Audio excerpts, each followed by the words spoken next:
3 സഹോദരന്മാർ.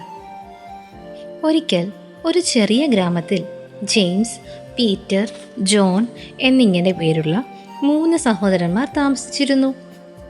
അവരുടെ പിതാവ് ഒരു വൃദ്ധനായ കർഷകനായിരുന്നു. അദ്ദേഹം എപ്പോഴും മക്കളെ ഓർമ്മിപ്പിക്കുമായിരുന്നു, ശരിയായത് ചെയ്യുക, ദയ കാണിക്കുക, ഒരിക്കലും അഹങ്കരിക്കരുത്. ഒരു ദിവസം പാവപ്പെട്ട ഒരു യാത്രികൻ അവരുടെ ഗ്രാമത്തിൽ വന്നു. അദ്ദേഹം വിശന്ന് ക്ഷീണിച്ചിരുന്നു. മൂത്തവനായ ജെയിംസ് പറഞ്ഞു, ഇതെന്റെ പ്രശ്നമല്ല, അയാൾ സ്വന്തം ഭക്ഷണം കണ്ടെത്തട്ടെ. അവൻ അവിടെ നിന്ന് നടന്നുപോയി. രണ്ടാമനായ പീറ്റർ ആ മനുഷ്യന് കുറച്ച് ബാക്കി വന്ന ഭക്ഷണം നൽകിയെങ്കിലും അദ്ദേഹത്തെ പരിഹസിച്ചു പറഞ്ഞു, ഭിക്ഷാടനത്തിന് പകരം നീ കഠിനാധ്വാനം ചെയ്യണം. ഇളയവനായ ജോൺ യാത്രികനെ അവരുടെ വീട്ടിലേക്ക് ക്ഷണിച്ചു. അവൻ അദ്ദേഹത്തിന് നല്ല ഭക്ഷണവും കുടിക്കാൻ വെള്ളവും വിശ്രമിക്കാൻ ഒരിടവും നൽകി.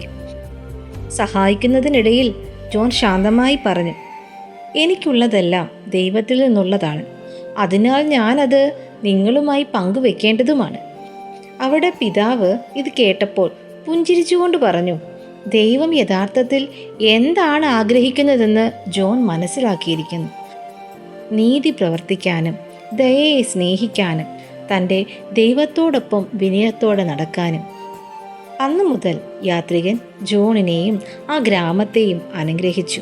യഥാർത്ഥ നന്മ നീതിയിലും ദയയിലും വിനയത്തിലുമാണ് അടങ്ങിയിരിക്കുന്നതെന്ന പാഠം എല്ലാവരും ഓർത്തു.